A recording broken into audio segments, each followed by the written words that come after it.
안녕하십니까. 전하특 교수입니다. 이번 시간 여러분들과 지난 시간에 이어서 계속해서 문제풀이를 하도록 하겠습니다. 자, 먼저 41번에 보시면 기상총괄이동 단위 높이가 2m인 충전탑을 이용해서 배출가스 중에 HF를 NaOH 수용액으로 흡수 제거하려고 할 때 제거율을 98%로 하기 위한 충전탑의 높이는, 자, 우리가 충전탑의 높이가 H죠. 따라서 충전탑의 높이 H는 NOG 곱하기 HOG로 계산하게 되는 거죠. 그러면 NOG는 효율이 주어졌을 때 ln 1 효율분의 1로 계산할 수 있어요. 그래서 지금 문제 조건에서 98%가 주어졌으니까 ln 1 0.98분의 1, 그럼 NOG가 되는 거죠. 자, 여기에 HOG 2m, 총괄이동 단위 높이는 2m로 주어졌어요. 따라서 7.82m라는 충전탑의 높이를 계산할 수 있는 거죠.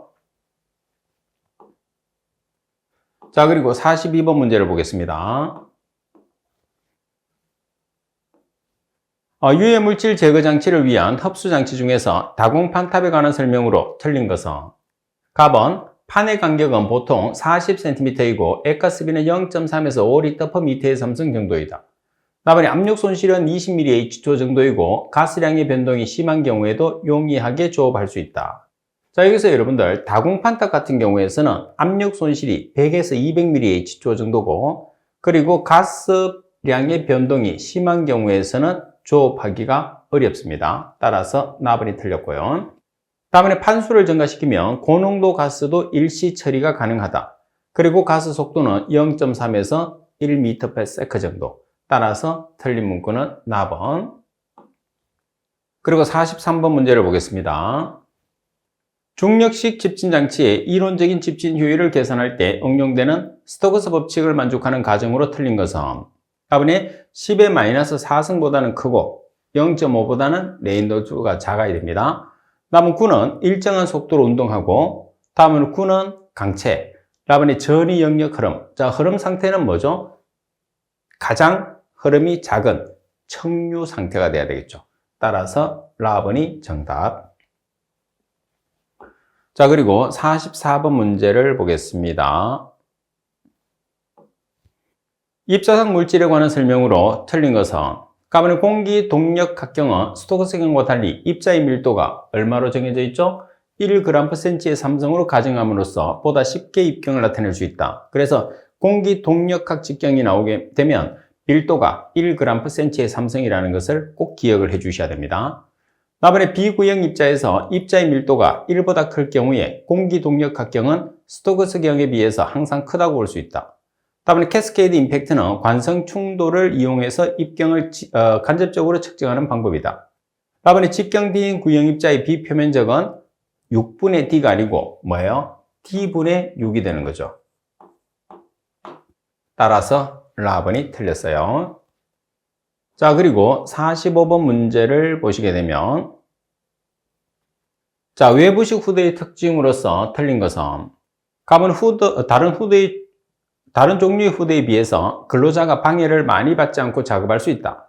다음에 포이식 후드보다 일반적으로 필요 송풍량이 많다. 다음에 외부 난기류의 영향으로 흡입 효과가 떨어진다. 자, 그리고 라번에 보시게 되면 청계형 후드, 그라인드용 후드 등이 여기에 해당하며 기류 속도가 후드 주변에서 매우 느리다. 일단 청계형 후드는 뜨거운 열이 있을 때 사용한다는 것을 기억하시면 돼요. 그래서 정답이 되는 거고, 자, 풀이해 보시면 슬롯형 후드나 측방형 후드, 하방형 후드가 여기에 해당하고, 그리고 기류 속도가 후드 주변에서 매우 빠르게 나타나는 게 특징입니다. 라번이 정답. 그리고 46번 문제를 보시게 되면, 상온에서 밀도가 1000kg/m의 삼성, 입경 50μm인 구형 입자가 높이 5m 정지 대기 중에서 침강하여 지면에 도달하는 데 걸리는 시간은 약 얼마인가? 상온에서 공기 밀도는 1.2kg/m의 삼성, 점도는 1.8 곱하기 10의 마이너스 5선 kg/m/s, 스토크스 영역을 기준하라고 그랬어요. 그러면 자, 지금 문제 조건에서 시간을 계산하기 위해서는 침강 속도가 m/s죠. 그죠? 자, 그러면 침강 속도하고 우리가 침강 속도라는 게 m/s니까 m가 높이, 세크라는 게 시간이죠. 그래서 침강 속도와 높이와 시간의 관계에서 문제를 풀 거예요. 그래서 일단 침강 속도를 계산을 합니다. 침강 속도는 18 마이크로분의 D의 제곱, 로 S 마이너스 로 G로 계산하죠. 자, 그러면 직경이 지금 얼마죠? 50 마이크로미터. 그래서 미터로 고치기 위해서는 10의 마이너스 6승을 취하면 되니까 50 곱하기 10의 마이너스 6승 미터의 제곱입니다. 자, 그리고 입자의 밀도가 지금 얼마냐 하면 1000kg per 미터의 3승이에요. 그리고 공기의 밀도가 1.2kg per 미터의 3승, 그리고 중력 가속도 9.8m/s의 제곱, 나누기 18 마이크로, 점성 계수가 1.8 곱하기 10의 마이너스 5승 kg per m입니다. 따라서 계산하면 되니까 0.0755m/s라는 침강 속도가 계산이 됐어요. 그러면 침강 속도는 자, 높이 나누기 t거든요. 그래서 0.0755m/s는 지금 높이가 얼마냐 면 5m예요. 나누기 t, 시간이거든요. 따라서 t에 대한 식으로 정리를 하게 되면 66.23s라는 값이 나오게 되겠죠. 그래서 지금 이 문제 조건은 침강 속도를 이용해서 시간을 계산하는 문제다, 이렇게 보시면 되죠. 자, 그리고 47번 문제를 보시게 되면 전기 집진 장치에서 입구 먼지 농도가 10g/m의 삼성, 출구 먼지 농도가 0.1g/m의 삼성이었다. 출구 먼지 농도를 50mg/m의 삼성을 하기 위해서 집진극 면적을 몇 배 정도로 넓게 하면 되느냐고 그랬어요. 그러면 우리가 도이치 앤더슨의 식을 사용해서 면적의 변화를 계산을 해요.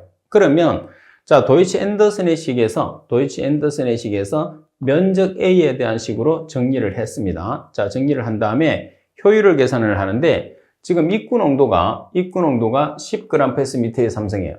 그러면 출구 농도가 두 개가 있죠. 0.1g/m의 삼성과 50mg/m의 삼성이에요. 그래서 각각의 효율을 계산하게 되면 면적을 계산할 수 있거든요. 그럼 첫 번째, 자, 1- 입구 농도가 10g/m의 삼성으로 동일하고 출구 농도가 한 번은 0.1g/m의 삼성을 대입하고 한 번은 50mg이니까 0.05g/m의 삼성을 대입하면 돼요. 자, 이 값은 0.05g/m의 삼성이 되니까, 그죠? 그래서 효율 1, 효율 2를 같이 계산할 수 있거든요. 따라서 효율 1을 계산하면 99%가 나오니까 식 정리한 효율 면적에 계산을 해서 우리가 대입을 하시면 돼요. 자, 이렇게 여러분들 효율을 계산한 값을 면적 정리한 식에다가 대입을 하죠. 그러면 A1은 4.605 Q 나누기 W가 되죠. 자, 여기서는 계산을 하면 뭐 마이너스가 들어가야 되겠다, 그죠? 자, 이렇게. 자, 그리고 두 번째는 출구 농도만 바뀌죠. 50mg/m의 삼성이라고 그랬으니까 0.05g/m의 삼성이 되는 거예요. 그죠? 자, 따라서 마찬가지 계산하면 99.5%가 나오거든요. 따라서 효율 자리에 대입하면 A2는 5.2983이라는 값이 나왔어요. 그러면 집진극의 면적은 A1분의 A2를 하면 되니까 A1의 값이 얼마냐? 4.605. A2의 값이 얼마냐? 5.2983이에요. 그래서 4.605분의 5.2983을 하면 몇 배가 나오느냐? 1.15배라는 값이 나오게 된다. 이렇게 해서 여러분들이 문제를 풀어주시면 되는 거죠. 자, 그리고 계속해서 문제를 보겠습니다. 자, 48번 문제를 보시게 되면 여과 집진 장치 중에서 가늘식 탈진 방식에 관한 설명으로 틀린 것은, 자, 여과 집진기는 가늘식이 있고 연속식이 있습니다. 가번에 먼지의 재비산이 적고 여과포 수명이 길다. 맞습니다. 답안에 탈진과 여과를 순차적으로 실시하므로 높은 집진 효율을 얻을 수 있다. 답안에 고농도 대량의 가스 처리가 용이하다. 답안은 연속식에 대한 설명이에요. 그럼 가늘식으로 바꾸면 가늘식은 소용량 우리가 처리가 가능하다, 이렇게 봐야 되겠죠. 답안에 진동형과 역기류형, 역기류 진동형이 여기에 해당한다. 따라서 답안이 정답. 그리고 49번에 보시게 되면 벤츄리 스크래브에서 액가스비를 크게 하는 요인으로 옳은 것은, 액가스비를 크게 한다는 것은 뭐를 의미하죠? 처리가 잘 안 된다는 뜻입니다. 가번에 먼지 농도가 낮을 때 먼지 농도가 높을 때 처리가 잘 안 되죠. 먼지 입자의 점착성이 클 때, 먼지 입자의 친수성이 작을 때 처리가 잘 안 되죠. 먼지 입자의 입경이 클 때 처리가 잘 되니까 입경이 작을 때 처리가 잘 안 돼요. 따라서 설명이 바르게 된 것은 나만 액가스비를 크게 할 수 있는 조인이 되는 거죠. 자, 그리고 50번 문제를 보시게 되면 후드의 유입 계수가 0.85, 속도압이 25mH/초일 때 후드의 압력 손실은 얼마인가? 자, 우리가 압력 손실은 압력 손실 계수 곱하기 속도압이에요. 만약에 압력 손실 계수가 없으면 유입 계수를 이용하는데 유입 계수는 1-C의 제곱 나누기 C의 제곱이죠. 그래서 이 값이 뭐냐면 압력 손실 계수죠. 그래서 압력 손실 계수 곱하기 속도압이 되는데, 자, 지금 유입 계수 0.85가 주어져 있으니까 C 자리에 0.85를 대입을 해요. 그리고 속도압이 25mH/T로 주어졌죠. 그러면 여러분들이 계산기를 이용해서 계산하면 바로 값이 나옵니다. 얼마죠? 압력 손실은 9.6mH/T가 되는 거죠. 자, 그리고 51번. 다막치 물질 중에서 통상적으로 공기 중에 최소 감지 농도가 가장 낮은 것은, 최소 감지 농도가 가장 낮다는 소리는 악취가 가장 심하다는 소리예요. 그래서 보기 중에서는 황화수소라는 H2S가 정답이 됩니다. 자, 그리고 52번 문제를 보시게 되면 송풍기 운전에서 필요 유량이 과부족을 일으켰을 때 송풍기의 유량 조절 방법에 해당하지 않는 것은, 자, 우리가 송풍기의 유량 조절 방법은 세 가지가 있어요. 회전수 조절법, 안내익 조절법, 댐퍼 부착법. 따라서 해당하지 않는 것은 라번이 정답. 자, 그리고 53번 문제를 보겠습니다. 합착제를 친수성과 소수성으로 구별했을 때 다음 중에서 친수성 합착제에 해당하지 않는 것은, 친수성 합착제는 건조의 기능을 가져요. 수분 건조. 반면에 소수성 합착제는 건조의 기능이 없습니다. 따라서 활성탄은 악취상 물질을 제거하는 그 소수성 합착제가 되는 거죠. 따라서 카본이 정답. 자, 그리고 54번 문제입니다. 다음은 어떤 법칙에 관한 설명인가? 휘발성인 에탄올을 물에 녹인 용액의 전기압은 물의 전기압보다 높다. 그러나 비휘발성인 설탕을 물에 녹인 용액인 설탕물의 전기압은 물보다 낮아진다. 그래서 지금 보시게 되면 어떤 문구가 들어가 있느냐? 전부 다 전기압이라는 말이 들어가 있어요. 그래서 전기압의 법칙은 라울 또는 라울트의 법칙이다. 이렇게 기억하고 계시면 됩니다. 라번이 정답. 전기압은 라울트의 법칙. 자, 그리고 55번에 보시게 되면 광학 현미경으로 입자의 투영 면적을 이용해서 측정한 먼지 입경 중에서 입자의 투영 면적을 2등분하는 선의 길이. 자, 입자의 투영 면적을 2등분하는 선의 길이로 나타내는 직경은 뭐가 되나요? 그렇죠. 마틴 직경이 되니까 카본이 정답.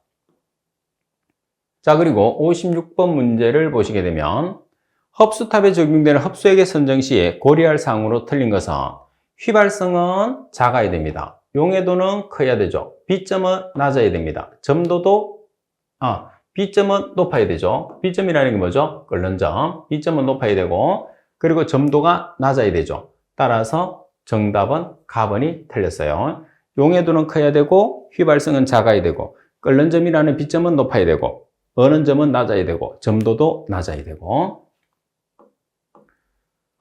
자, 그리고 57번 문제를 보겠습니다. 자, 유해가스로 오염된 가연성 물질을 처리하는 방법 중에서 연료 소비량이 적은 편이며 산화 온도가 비교적 낮기 때문에 질소 산화물의 발생이 매우 적은 처리법은, 자, 질소 산화물이 적게 발생하려고 하면 연소 온도가 어때야 돼요? 낮아야 돼요. 그래서 연소 온도가 가장 낮은 방법이 뭐죠? 촉매 환원법이죠.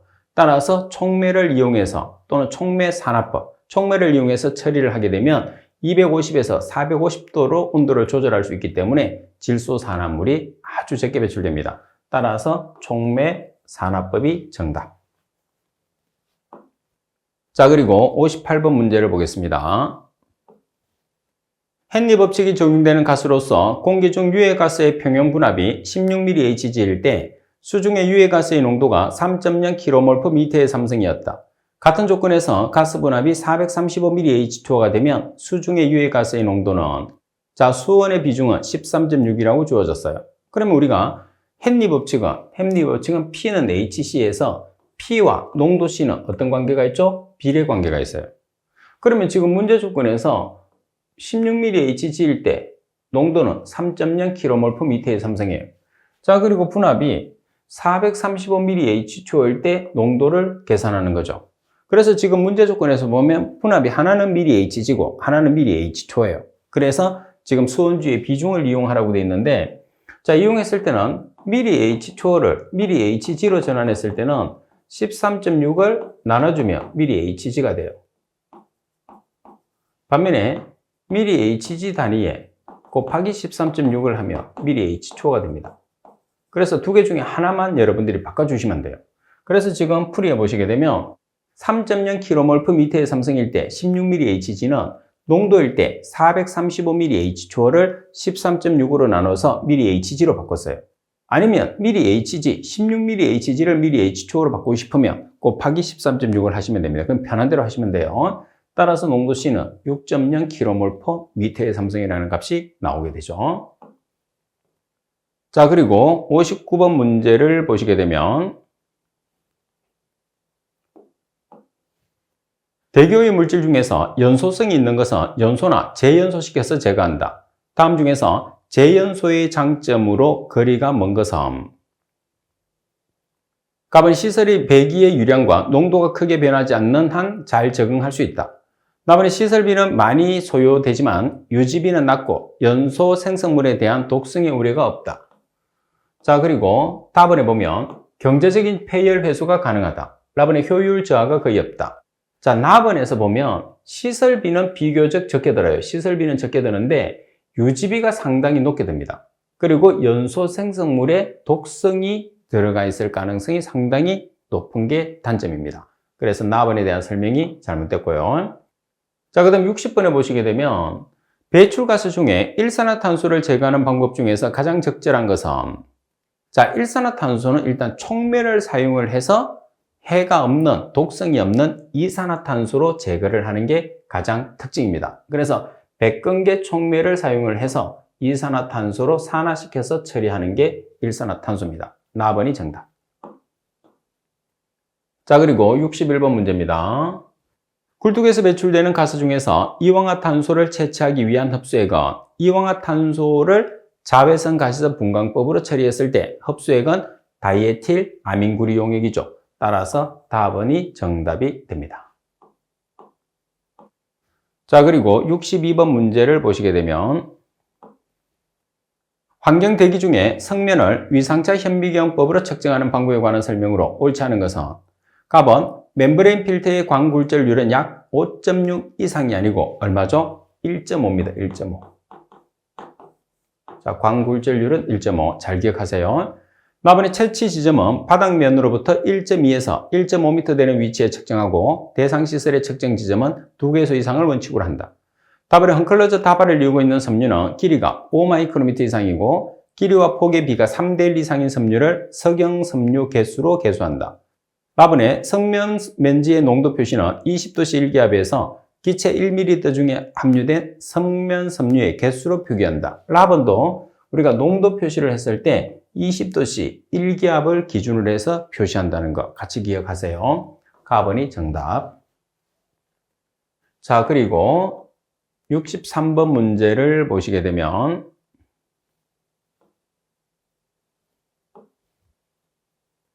저용량 공기 시료 채취에 의해서 환경 대기 중에 먼지 채취 시의 여과지 또는 샘플러 각 부분의 공기 저항에 의해서 생기는 압력 손실을 측정하여 유량계의 유량을 보정해야 한다. 유량계의 설정 조건에서 1기압에서 유량을 20L/min, 사용 조건에 따른 유량계 내의 압력 손실을 150mHg라고 했을 때 유량계의 눈금 값은 얼마로 설정을 하느냐. 자, 이 문제는 우리가 답을 암기를 해놓는 수밖에 없죠. 그죠? 답은 22.3L/min라고 암기를 해 놓으세요. 자, 그리고 64번 문제를 보겠습니다. 굴뚝 반경이 3m인 경우에 배출가스 중에 먼지 측정을 위한 굴뚝 측정 점수로 적합한 것은, 자, 지금 반경이 3m예요. 그러면 직경은 얼마죠? 직경이 6m예요. 그러면 4.5m를 초과하게 되면 무조건 측정 점수는 몇 개죠? 20개예요. 그래서 정답은 가번. 자, 이 표, 굴뚝 직경에 해당하는 측정 점수를 나타내는 표, 반드시 숙지를 해야 됩니다. 시험에 꼭 나옵니다. 65번 문제를 보겠습니다. 굴뚝 반경이 3m인 경우에 배출가스 중에 먼지 측정을 위한 굴뚝 측정 점수로 적합한 것은, 자, 지금 반경이 3m예요. 그러면 직경은 얼마죠? 직경이 6m예요. 그러면 4.5m를 초과하게 되면 무조건 측정 점수는 몇 개죠? 20개예요. 그래서 정답은 가번. 자, 이 표, 굴뚝 직경에 해당하는 측정 점수를 나타내는 표, 반드시 숙지를 해야 됩니다. 시험에 꼭 나옵니다. 자, 그리고 65번 문제. 자, 굴뚝에서 배출되는 배출가스 중에 무기불소 화물을 자외선 가시선 분광법으로 분석하여 다음과 같은 결과를 얻었다. 이때 불소 화물의 농도는 얼마인가? 방해 이온이 존재할 경우 검정곡선에서 구한 불소 화물의 이온의 질량이 1mg, 건조시료가스량이 20L, 분치한 용량이 50ml라고 되어 있어요. 자, 따라서 여러분들이 자, 대입을 바로 해보겠습니다. 자, 지금 여러분들 공식 자체 내에서 보시게 되면 AF 곱하기 V 나누기 소문자 V 전체 나누기 VS 곱하기 1000 곱하기 22.4 나누기 19로 나타냈잖아요. 자, 여기서 AF가 뭐냐 하면 검정 곡선에서 구한 불소 화물의 이온의 질량이에요. 그 값이 문제 조건에서 얼마로 주어졌느냐면 1mg으로 주어졌죠. 자, 그리고 대문자 V로 표시한 게 뭐냐 하면 시료액 전량입니다. 그리고 소문자 V로 표시한 게 분치 액량이에요. 그래서 시료 전체량은 250ml, 분치 액량은 50ml죠. 자, 그리고 나누기 VS라는 것은 건조시료 가스량이 20L로 주어졌죠. 그리고 전체 곱하기 1000 곱하기 19분의 22.4 따라서 계산하시게 되면 294.74 ppm이라는 값이 나오게 되겠죠. 자, 그리고 계속해서 66번 문제를 보겠습니다.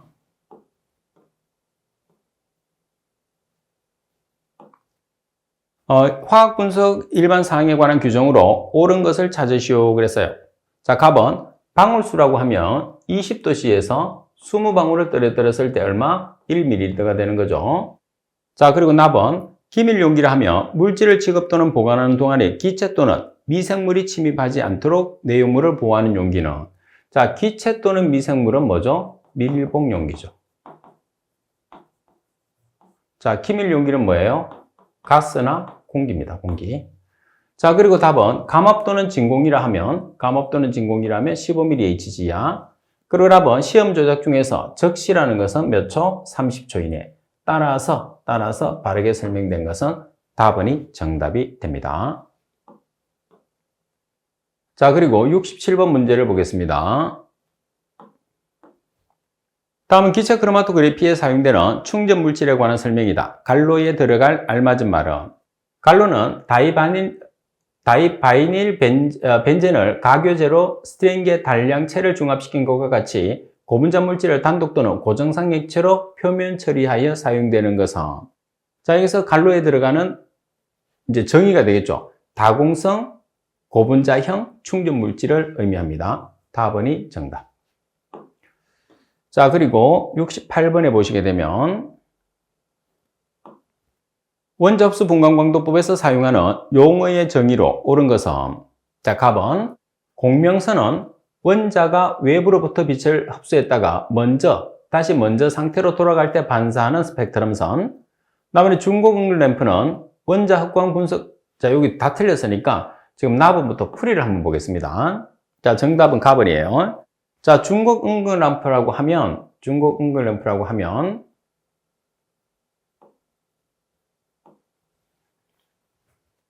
자, 흑광 분석에 광원이 되는 것으로 목적 원소를 함유하는 중곡응극 한 개 또는 그 이상의 저압의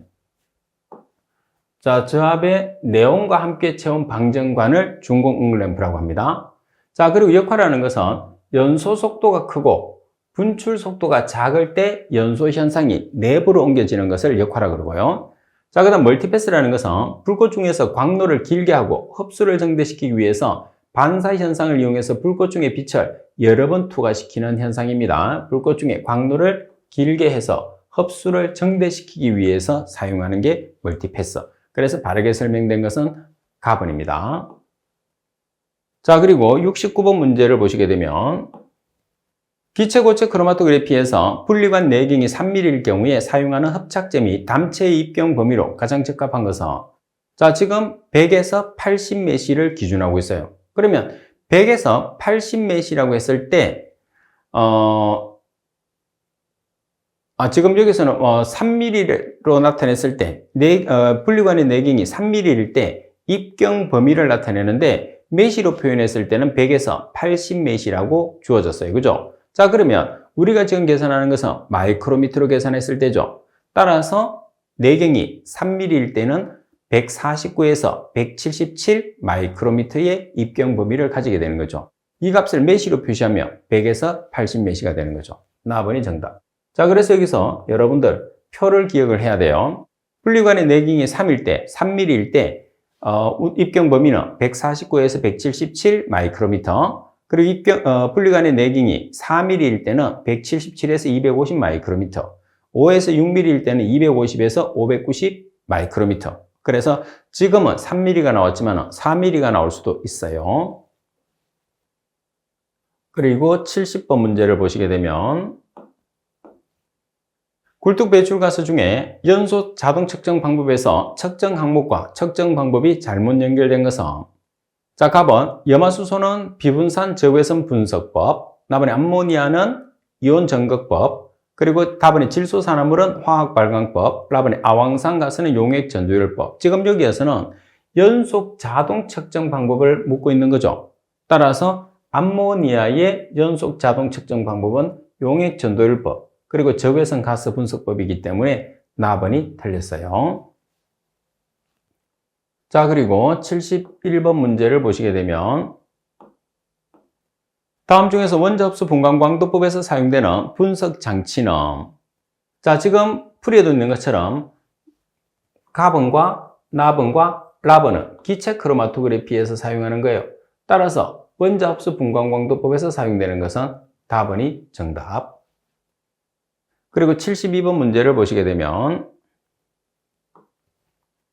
배출가스 중에서 수분량이 최적 백분율로 10%이고 배출가스의 온도가 80도씨, 시료 채취량이 10L, 대기압이 0.6기압, 그리고 가스미터의 게이지압은 25mHg, 가스미터 온도는 80도씨, 수증기의 포화압이 255mHg라고 했을 때 흡수된 수분량은 얼마인가? 자, 지금 포화 수증기압이 나온 걸로 봤을 때 섭식 가스미터를 사용하고 있습니다. 그죠? 자, 그러면 우리가 수분의 농도는, 수분의 함량은 그 표준 상태에서 건조 가스량 플러스 뭐죠? 수분량을 더하면 석가스량이 되는 거죠. 지금 여기서 여러분들이 그리고 수분량을 계산하니까 수분량이 1.244 MA잖아요. 그래서 그 값을 건조 가스량에 더하면 석가스량, 그리고 수분량을 계산하니까 분자에도 1.244 MA를 그대로 대입을 해줘야 되는 거죠. 자, 그럼 가장 먼저 건조 가스량을 표준 상태로 바꿔야 돼요. 그래서 온도와 압력을 보정을 하는 식을 그대로 동일하게 사용하니까 꼭 기억을 하세요. 자, 그럼 지금 현재 상태에서 건조 가스량이 10L. 그럼 지금 온도가 몇 도냐면 80도씨입니다. 자, 80도씨를 대입을 했어요. 그리고 대기압이 지금 문제에서 얼마냐면 대기압이 0.6기압. 0.6기압이 기압은 ATM이잖아요. 1기압은 760mHg니까 0.6 곱하기 760mHg가 대기압이에요. 자, 그리고 게이지압이 지금 얼마냐면 25mHg, 그리고 포화수증기압이 255mHg. 포화수증기압은 빼주는 거죠. 그래서 마이너스를 붙여놓은 거죠. 자, 그러면 현재 상태의 가스량을 표준 상태로 바꿨어요. 자, 2.30L가 나왔죠. 이 값을 여기다가 보정. 자, 그리고 1.244 MA. MA 자리에는 수분의 질량을 대입을 하시면 되겠죠. 근데 문제 조건에서 수분의 질량을 계산하는 거예요. 자, 그러면 수분의 퍼센트, 10%를 대입하게 되면 MA에 대한 식으로 우리가 정리를 할 수가 있어요. 그죠? 따라서 MA를 계산하면 0.205g이라는 값이 나오게 되는 거죠. 자, 그리고 73번 문제를 보시게 되면 굴뚝에서 배출되는 가스에 대한 시료 채취 시에 주의해야 할 사항으로서 틀린 것은 가번, 굴뚝 내의 압력이 매우 큰 부압, 마이너스 300ml H2 정도 이하인 경우에서는 시료 채취용 굴뚝을 부술한다. 다음으로 굴뚝 내의 압력이 부압인 경우에서는 채취구를 열었을 때 유해가스가 분출될 염려가 있으므로 충분한 주의를 필요한다. 다음에 가스미터는 100ml H2에 인호해서 사용한다. 다음에 시료의 양을 재기 위해서 쓰는 채취병은 미리 0도씨대의 참부피를 구해둔다. 자, 나번에 설명해 보시면 굴뚝 내의 압력이 부압인 경우가 아니고 정압인 경우입니다. 자, 정압이 플러스 압력, 부압이 마이너스 압력인 경우거든요. 자, 정압인 경우에서는 채취구를 열었을 때 유해가스가 분출될 염려가 있으므로 충분히 주의를 필요로 한다. 그래서 부합이 아니고 정합이라는 말로 바꿔넣어야 됩니다. 자, 정합은 플러스 압력, 부합은 마이너스 압력. 나번에 대한 설명이 틀렸어요. 자, 그리고 74번 문제를 보시게 되면 자외선 가스 분광법에서 적용되는 램비어-대비의 법칙에 관계되는 식으로 옳은 것은, 자, 풀이에도 있는 것처럼 램비어-대비의 법칙에서 가장 많이 쓰는 식이 IT는 I0 곱하기 10의 마이너스 입실론 CL이잖아요. 그런데 I0를 구하면 I0는 IT 곱하기 10의 그냥 입실론 CL승이죠. 그래서 지수에 마이너스가 들어가느냐 안 들어가느냐 차이점이다. 두 가지로 다 계산할 수 있어요. 보통 우리가 1번식을 사용하죠. 1번식에서 우리가 IT는 I0 곱하기 10의 마이너스 입실론 CL성. 만약에 I0로 구하면 IT 곱하기 10에 마이너스가 없어지고 지수에 입실론 CL성만 해주시면 됩니다. 따라서 지금 우리는 IT는 I0 곱하기 10의 마이너스 입실론 CL성으로 보통 우리가 문제를 푸니까 여기서는 나번이 정답이 되는 거죠. 일단 여러분들은 두 가지로 다 우리가 램비어-대비의 법칙을 I0로도 표기할 수 있고 IT로도 표시할 수 있는데 주로 표시하는 것은 IT로 표시한다는 거 이렇게 기억을 해주세요. 자, 그리고 75번 문제를 보겠습니다.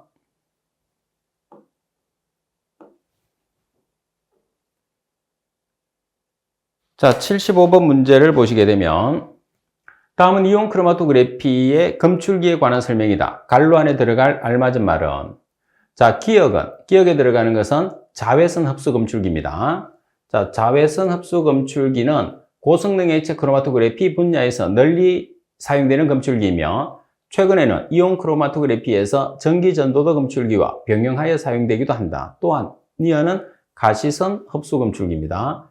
가시선 흡수 검출기는 전이금속 성분의 발색 반응을 이용하는 경우에 사용된다. 따라서 들어갈 알맞은 말은 가번.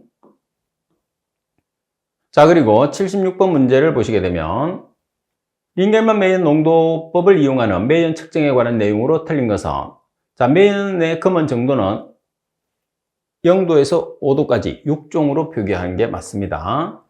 자, 그리고 답은 될 수 있는 한 바람이 불지 않을 때 측정한다. 답은 연돌구 배경에 검은 장애물을 피해서 연기의 흐름에 직각인 위치에서 태양광선을 측면으로 받는 방향으로부터 농도표를 측정자 앞 16m 앞에 놓고 측정하죠.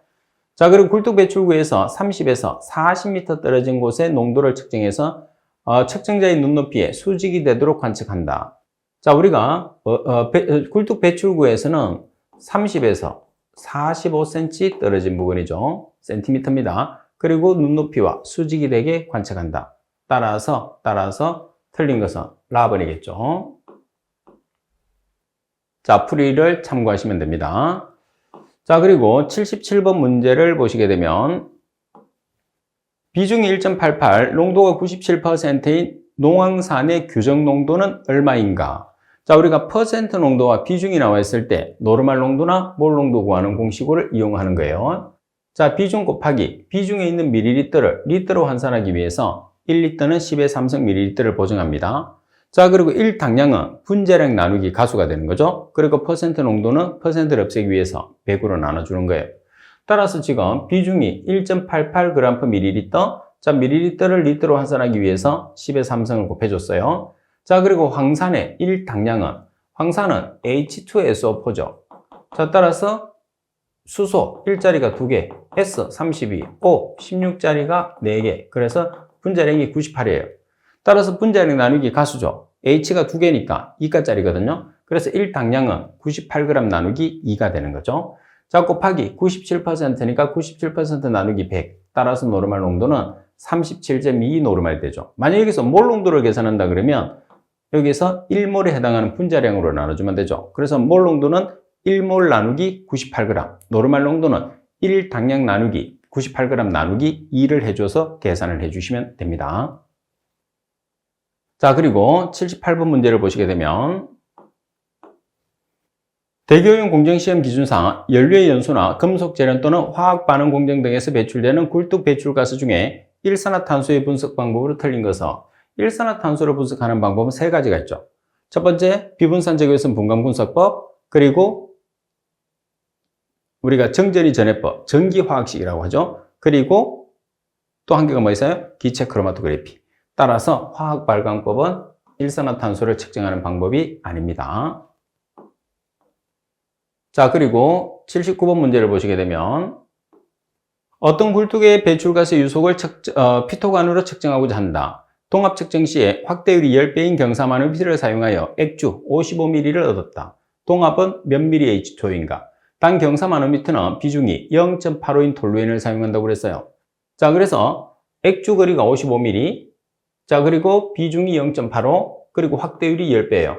그래서 액주 거리 55mm, 톨루엔의 비중 0.85, 확대율 10분의 1. 따라서 계산하시면 동합은 4.68mm H2O죠. 그래서 이런 식으로 하나의 문제로도 나오겠지만은 주로 피토관에서 유속을 계산했을 때 동합을 구해서 피토관에서 유속까지 계산하는 문제가 일반적으로 출제되는 문제라고 보시면 돼요. 자, 그리고 80번 문제를 보시게 되면 배출가스의 흡수를 위한 분석가스와 그 흡수액을 연결한 것으로 틀린 것은, 자, 갑은 페놀 화합물은 수산화소듐용액, 납은 비소는 수산화소듐용액, 답은의 황화수소는 아연아민 착염, 그리고 랍은 사이아나수소는 아세틸아세톤 함유 흡수액. 저기서 랍은에 보시게 되면 사이아나수소의 흡수액은 뭐죠? 수산화소듐용액 20g/L가 되는 거죠. 따라서 정답은 랍은이 정답이 됩니다. 자, 참고적으로 비소의 흡수액은 수산화소듐용액이 질량 분율로 4%로 나와 있거든요. 그럼 4%는 100ml 중에 4g이 포함되어 있다는 소리예요. 그럼 1000ml에는 40g이죠? 1000ml가 1리터니까. 그래서 1리터로 표현하면 40g. 그래서 두 개의 동일한 값을 표현하기 위해서 제가 팁에서 설명을 해 놓은 거예요. 참고하시면 됩니다. 자, 이번 시간 수업은 이것으로 마치도록 하겠습니다. 수고하셨습니다.